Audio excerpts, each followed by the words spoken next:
بسم اللہ الرحمن الرحیم الحمد للہ رب العالمین والصلاة والسلام على سید المرسلین وعلى آلہ واصحابہ اجمعین اما بعد فاعوذ باللہ من الشیطان الرجیم بسم اللہ الرحمن الرحیم ارجع الیہم فلنأتینہم بجنود لا قبل لهم بها ولنخرجنہم منها أذلة وهم صاغرون قال يا أيها الملأ أيكم يأتيني بعرشها قبل أن يأتوني مسلمين قال عفريت من الجن أنا آتيك به قبل أن تقوم من مقامك وإني عليه لقوي أمين صدق الله مولانا.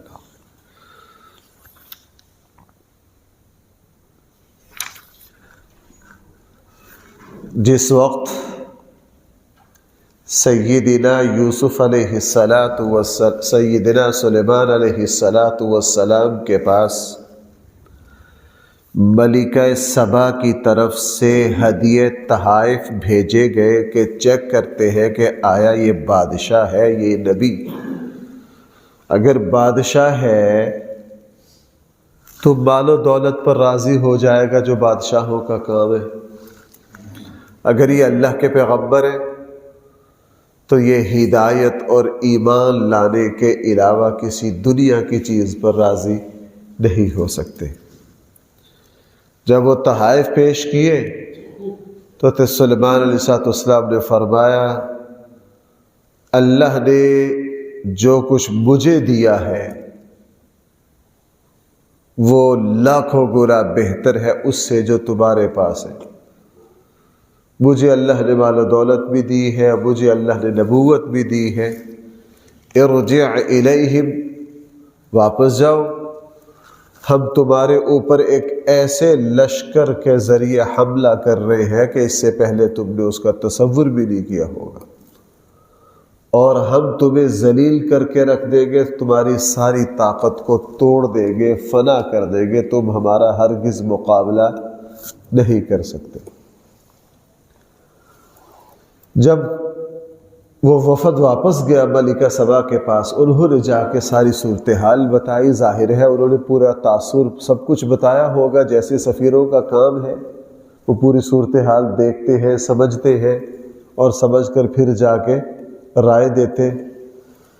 ملکہ سبا جو ہے ہدہد کا اس طریقے سے آنا، پھر خط کا پہنچنا، اور اب ہدیے کا اس طریقے سے تحائف کا واپس جانا، اس سے ملکہ سبا سمجھ گئی کہ یہ جو شخص ہے اس کے پاس صرف ظاہری طاقت نہیں ہے، اس شخص کے پاس اللہ تعالیٰ کی دی ہوئی کوئی روحانی قوت اور طاقت ہے.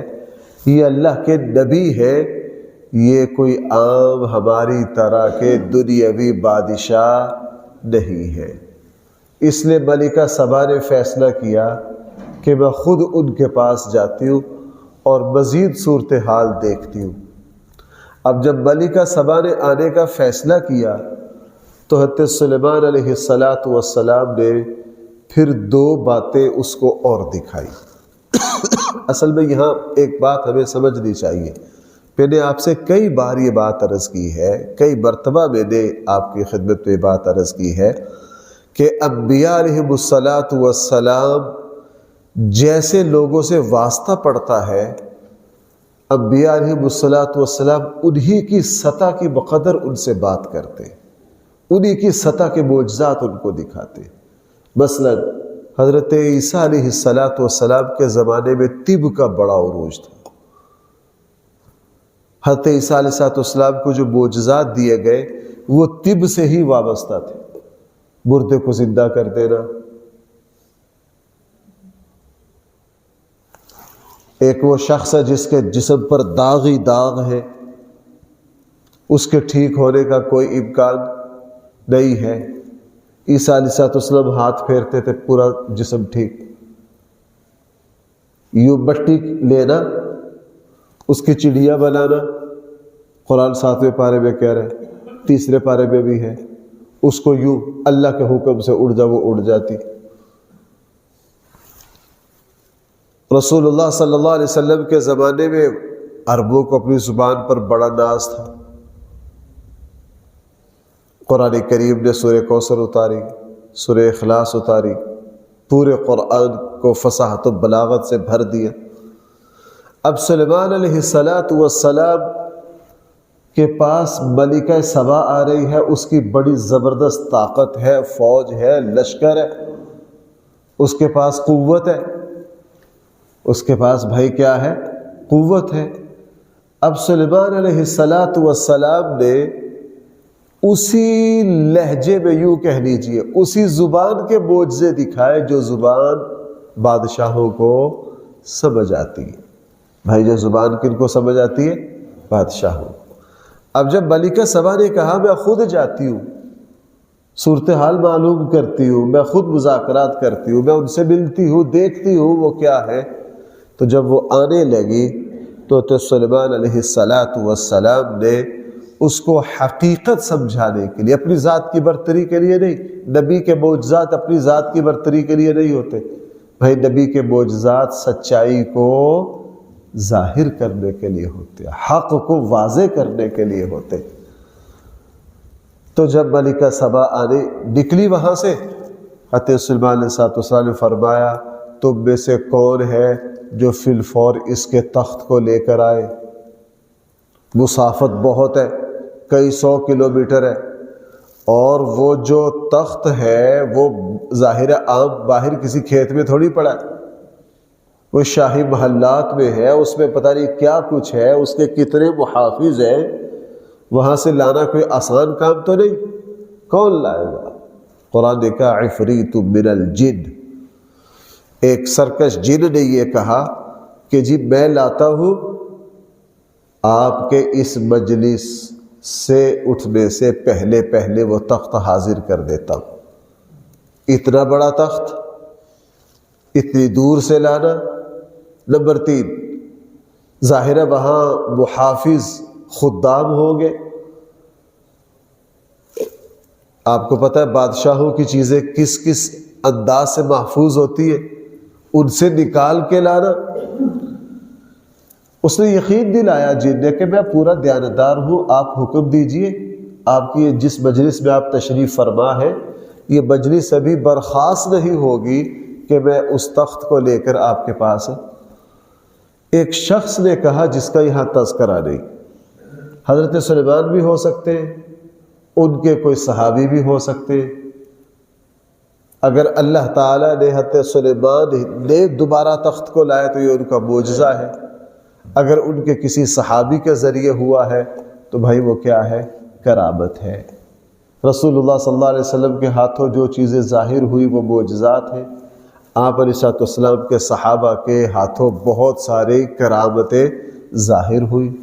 حضرت عمر رضی اللہ عنہ بھائی جمعے کے خطبہ میں حضرت ساریہ کو اتنی دور آواز دی وہاں تک پہنچ گئی.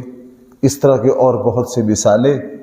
تو حضرت سلیمان علیہ السلام نے یا ان کے کسی صحابی نے، قرآن نے ایک بات کہی ہے عندہ علم من الکتاب، اس کے پاس کتاب کا علم تھا.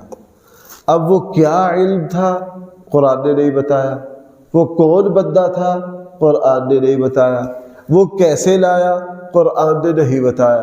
جو بات اللہ کی کتاب نے ہمیں نہیں بتائی اور ہمارے آقا صلی اللہ علیہ وسلم نے ہمیں نہیں بتائی، ہمارے علم کی اتنی حیثیت نہیں ہے کہ ہم خود سے اس چیز کو سمجھ سکیں. اللہ اور اس کے رسول نے ہمیں جتنا بتا دیا ہمیں اتنا ہی آتا ہے. تو وہ فوراً یرتد الیک طرفک، حضرت سلیمان کے کسی صحابی نے، ان کو کوئی ایسا عمل آتا تھا، اللہ نے کوئی ان کو ایسا علم دیا تھا. وہ اسماء الحسنہ بھی ہو سکتے، وہ دعا بھی ہو سکتی ہے، وہ اسم اعظم بھی ہو سکتا ہے، وہ کچھ بھی ہو سکتا ہے. اس کے ذریعے اتنے 100 کلومیٹر سے اس تخت کو ایک لمحہ میں حضرت سلیمان علیہ السلام کے سامنے بھائی کیا کر دیا؟ پیش کر دیا، وہ حاضر ہو۔ جیسے ہی یہ اللہ نے اتنی بڑی چیز دکھائی تو رسول اللہ صلی اللہ علیہ وسلم کی سنت کیا بلکہ ہر نبی کی سنت یہ ہے کہ وہ فوراً بھائی کس کی طرف متوجہ ہوتے ہیں؟ اللہ کی طرف۔ حضرت سلیمان نے فوراً اللہ کا شکر کیا، فرمایا ھذا من فضل ربی، یہ سارا میرے اللہ کا فضل ہے۔ یہ بھائی سارا کیا ہے؟ میرے اللہ کا فضل ہے۔ میرے اللہ نے مجھے اتنی طاقت اس لیے دی ہے، ایسی حکومت اس لیے دی ہے، لیبلونی، تاکہ میرا اللہ مجھے آزمائے کہ آیا میں شکر کرتا ہوں یا ناشکری کرتا ہوں۔ تو بھائی جب نبیوں کو دنیاوی نعمتیں ملی آزمائش کے لیے، تو بھائی اللہ تعالیٰ نے ہمیں بھی جو کچھ دیا ہے وہ کس کے لیے ہے؟ آزمائش کے لیے۔ کون شکر ادا کرتا ہے؟ کون ناشکری کرتا ہے؟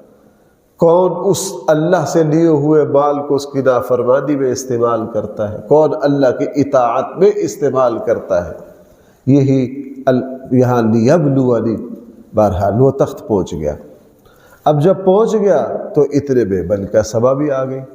حضرت سلیمان علیہ السلام نے اس ملکہ کے فہم اور شعور کو پرکھنے کے لیے فرمایا کہ اس میں ایسی تبدیلی کر دو جس تبدیلی کو عام بندہ سمجھ نہ سکے۔ یہ آگے تیسرا چوتھا معجزہ تھا۔ اس تخت میں ایسی تبدیلی اور ترمیم کر دو جس کو عام بندہ سمجھ نہ سکے۔ ملکہ سبا جب آئی اور دیکھا کہ میرے اس تخت تک تو کوئی پہنچ ہی نہیں سکتا، یہ یہاں پہنچ گیا، تو بڑی حیرت زدہ ہوئی، بڑی حیران ہوئی اس تخت پر۔ حضرت سلیمان علیہ السلام جب وہ دکھایا تو اس سے پوچھا کیا یہ وہی ہے؟ کیا یہ اسی جیسا ہے؟ کیا یہ ویسا ہی ہے؟ ملکہ سبا بہت ظہیر خاتون تھی، 1 منٹ میں صورتحال سمجھ گئی۔ یہ تو نہیں کہا کہ وہی ہے، چونکہ ویسا نہیں تھا، چونکہ ویسا نہیں تھا،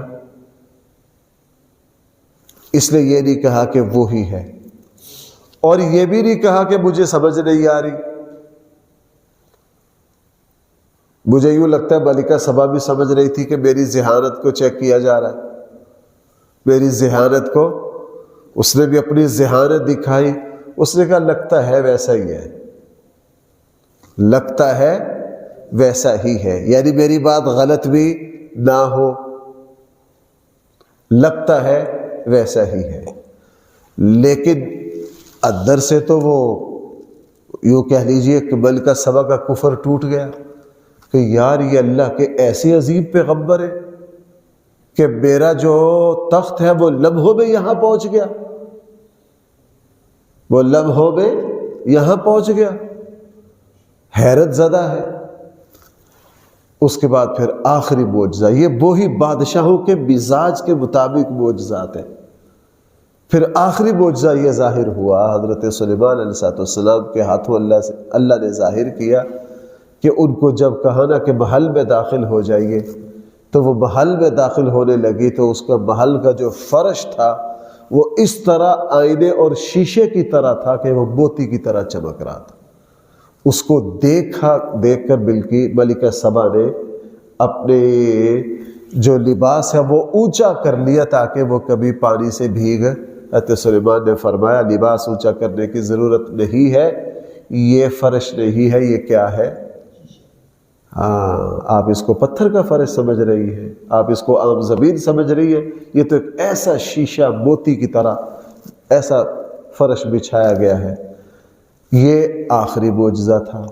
یہاں علماء نے مفسرین نے ایک نکتہ بھی لکھا ہے، کئی نکات ہیں وہ میں ترجمے میں عرض کروں گا۔ ملکہ سبا بھائی کس کو پوچھتی تھی؟ سورج کو۔ بھائی کس کو پوچھتی تھی؟ سورج کو۔ حضرت سلیمان علیہ السلام نے شاہی محل کا جو فرش تھا وہ اس طرح چمکوا دیا کہ وہ سورج کی طرح پانی کی طرح چمک رات کو۔ ملکہ سبا کو اپنا لباس پانی سمجھ کے اونچا کر لیا کہ یہ تو اینے کی طرح، شیشے کی، یہ تو پانی لگتا ہے۔ حضرت سلیمان علیہ السلام نے اس کو یہ سبق سکھا دیا، جناب ہر چمکنے والی چیز خدا نہیں ہوا کرتی، ہر چمکنے والی چیز خدا۔ سب سے زیادہ سورج کے پجاری ہیں وہ یہی کہتے ہیں کہ جناب پوری دنیا کو روشن کون کر رہا ہے؟ سورج، اس لیے یہی خدا ہوا۔ قرآن نے اس حقیقت کو بتایا، پوری دنیا کو روشن جو ہے وہ سورج نہیں کر رہا، اللہ نور السماوات والارض، اس پوری دنیا کو جو روشن کر رہا ہے وہ کیا ہے؟ وہ تو اللہ کا نور ہے۔ خود سورج کو جو روشنی دی ہے بھائی وہ کس نے دی ہے؟ وہ اللہ نے دی۔ اب کئی معجزات ہو گئے۔ نمبر 1، ہدہد کا وہاں پہنچ کے صورتحال معلوم کرنا، پھر خط لے کے جانا، پرندہ سارا کچھ کر رہا ہے، بات سمجھ رہا ہے، اس کو پورا شعور ہے۔ کوئی کہہ سکتا ہے آج کے کبوتر بھی خط لے جاتے ہیں، وہ صرف خط ہی لے جا سکتے ہیں؟ بھائی ذرا میری بات پہ غور کرنا، آج کے پرندے صرف خط لے جا سکتے ہیں، پوری سفارت کاری تو نہیں کر سکتے۔ ہدہد نے تو کیا کی؟ پوری سفارت کاری کی، صرف خط پہنچایا نہیں، اس نے تو پوری صورتحال بتائی۔ حضرت سلیمان کو آ کے کہا وہ ایسے بے وقوف ہے کس کو پوچھ رہے؟ اور اس کے بعد میرے وہاں عرض کیا تھا کہ ہدہد نے اللہ کی وحدانیت پر بڑی زبردست تقریر کی، پھر خط لے کر گیا، اور وہ جو خط تھا اس کے الفاظ نے بھی ملکہ سبا کو سوچنے پر مجبور کر دیا کہ یہ کسی عظیم شخص کے۔ اور نمبر 3، مال و دولت کی طرف کوئی توجہ نہیں دی۔ نمبر 4، اس کے تخت کو لمحات 1 سیکنڈ میں اپنے پاس طلب کر لیا۔ نمبر 5، اس کو یہ شیشے والا، اینے والا معجزہ دکھایا۔ اتنے معجزات دیکھنے کے بعد ملکہ سبا کو سمجھ آ گئی کہ یہ اللہ کے پیغمبر ہے۔ یہ کون ہے؟ اللہ کے پیغمبر ہے۔ اس لیے فوراً اس نے کہا کہ سمجھ تو مجھے پہلے بھی لگ گئی تھی، لیکن اب میں جو کچھ دیکھ رہی ہوں آپ واقعتاً اللہ کے پیغمبر ہیں۔ انہوں نے پھر حضرت سلیمان علیہ السلام کے ہاتھ پر اسلام اور ایمان کو قبول کر لیا۔ بھائی اس واقعہ میں جھوٹ اور گپ بھی بہت چلتی ہے، میں ان کو بیان نہیں کرتا۔ مثلا قرآن نے ان چیزوں کو بیان نہیں کیا۔ ملکہ سبا جو ہے، بہت سے لوگ کہتے ہیں ملکہ سبا جو ہے یہ کسی جن کی اولاد ہے، ان کی ماں جننی تھی، اس کا قرآن و سنت میں کوئی لینا دینا نہیں ہے۔ بعض کہتے ہیں جی اس کے پاؤں کے اوپر، اس کی پنڈلیوں پر بال تھے، حضرت سلیمان نے دیکھنا چاہے، یہ تو نبی کی شان ہی نہیں ہے۔ بالکل بکواس اور بدگڑت ہے، اس کا کوئی لینا دینا نہیں۔ بعض کہتے ہیں حضرت سلیمان کے نکاح میں آئی، قرآن نے اس کا کوئی تذکرہ نہیں کیا۔ اس لیے میں نے اس واقعہ کے جو اجزاء بیان کیے ہیں اللہ کی توفیق میں سے ان میں سے کوئی بھی ضعیف اور اسرائیلی چیز کو بیان نہیں کیا۔ جتنی بات قرآن کریم اور ہم تک صحیح طریقے سے پہنچی ہے ہم نے اسی بات کو بیان کیا ہے۔ اب ذرا الفاظ دیکھیے۔ فرمایا ارجع الیہم، ان کی طرف جائیے واپس، فلنأتینہم، اور ان سے کہیے ہم ایسا لشکر لے کر آ رہے ہیں، لا قبل لہم بہا، اس سے پہلے تم نے ایسا لشکر نہیں دیکھا ہوگا، وَلَنُخْرِجَنَّهُمْ مِنْهَا أَذِلَّةً، اور ہم ان کو، قوم سبا کو ان کے وطن سے نکال دیں گے ذلیل کر کر، وَهُمْ صَاغِرُونَ، اور یہ رسوا ہو کر رہیں گے۔ قال یا ایھا الملأ، چونکہ قرآن صرف اہم اجزاء بیان کرتا ہے، قال، حضرت سلیمان نے فرمایا یا ایھا الملأ، اے سردارو، ایکم یأتینی بعرشہا، تم میں سے کون میرے پاس اس کے تخت کو لے کر آئے گا، قبل ان یأتونی مسلمین، اس سے پہلے کہ وہ میرے پاس فرما بردار بن کر مسلمان ہو کر آ جائے۔ اس کے مسلمان ہو کر آنے سے پہلے کون اس کا تخت لے کر آئے گا؟ قال عفریت من الجن، کہا ایک، یا عفریت اس کا نام بھی ہو سکتا ہے، اس کا لغوی ترجمہ کرے تو یوں ہوگا ایک سرکش جن نے کہا، یوں بھی کر سکتے ہیں کہ عفریت نے کہا جو جنوں میں سے تھا، کیا کہا؟ انا آتی کا بھی، میں لاتا ہوں اس تخت کو آپ کے پاس، قبل ان تقوم من مقامک، آپ کے اپنی جگہ سے کھڑا ہونے سے پہلے پہلے، وَإِنِّي عَلَيْهِ لَقَوِيٌّ، مجھے اس پر قدرت بھی حاصل ہے، امین میں دیانتدار بھی ہوں، کسی طرح کی بددیانتی نہیں کروں گا۔ قال الذی، کہا اس شخص نے، عندہ علم من الکتاب، جس کے پاس بھائی کس کا علم تھا؟ کتاب سے تورات بھی ہو سکتی ہے، انبیاء کا علم بھی ہو سکتا ہے، وہ کیا علم تھا اللہ ہی کو پتا ہے، اللہ ہی کو پتا ہے۔ بعض علماء نے فرمایا اس کو اسماء الحسنہ پڑھے، بعض نے کہا اس نے اسم اعظم پڑھا، اللہ ہی کو پتا ہے اس کے پاس کیا علم تھا۔ انا آتیک بہ قبل، میں وہ تخت لے کر آتا ہوں آپ کے پاس، ان یرتد الیک طرفک، آپ کی آنکھ جھپکنے سے پہلے، فلما رآہ، پھر جب انہوں نے دیکھا اس تخت کو، مستقرا عندہ، اپنے سامنے پڑا ہوا، کہاں؟ اپنے سامنے پڑا ہوا، قال ھذا من فضل ربی، یہ تو میرے اللہ کا بھائی کیا ہے، وہ تخت کہاں سے کہاں پہنچ گیا۔ رسول اللہ صلی اللہ علیہ وسلم کا سفر معراج، مکہ سے ایک لمحہ لگا مدینہ، مدینہ سے ایک لمحہ لگا بیت المقدس، وہاں سے پہلا آسمان، پتہ نہیں کن کن آسمانوں تک، یہ اللہ کی طاقت ہے۔ قال ھذا من فضل ربی، کہا یہ تو میرے اللہ کا مجھ پر کیا ہے، لیبلونی، بھائی یہ میرا اور آپ کا بڑا اہم سبق ہے، وہ مجھے آزما رہا ہے، ااشکر ام اکفر، میں اس کا شکر کرتا ہوں یا اس کی، اس سے کیا پتہ چلا جس طرح بھائی اللہ کی نعمتیں بڑھتی ہیں، اللہ تعالیٰ کی طرف سے آزمائش بھی بڑھتی ہے کہ آیا یہ بندہ ان نعمتوں کو پا کر غافل ہوتا ہے یا ان نعمتوں کو پا کر میرا شکریہ ادا کرتا ہے۔ اور جو صحیح اللہ کا بندہ ہوتا ہے وہ جیسے کہتے ہیں نا کہ درخت کی شاخ پر جیسے جیسے پھل بڑا ہوتا رہتا ہے وہ شاخ جھکتی رہتی ہے، یہی معاملہ مومن کا ہے، جیسے جیسے اس مسلمان پر اللہ کے انعامات بڑھتے جاتے ہیں اور یہ سجدہ شکر میں اتنا ہی اس کا اضافہ۔ اور بھائی جو شخص نافرمان ہو، جس کے لیے اس کا مال فتنہ ہو، جس کے لیے اس کا مال تباہی کا سبب ہو، جیسے جیسے اس کا مال بڑھتا ہے تو اس کی گردن کا سریا بھی بڑھتا رہتا ہے۔ وَمَنْ كَفَرَ، آگے حضرت سلیمان نے بھی فرما دیا جو ناشکری کرے گا، فَإِنَّ رَبِّي غَنِيٌّ كَرِيمٌ، میرا رب تو بے نیاز ہے، کریم ہے، کسی کی ناشکری اللہ کو کوئی نقصان نہیں پہنچا سکتی۔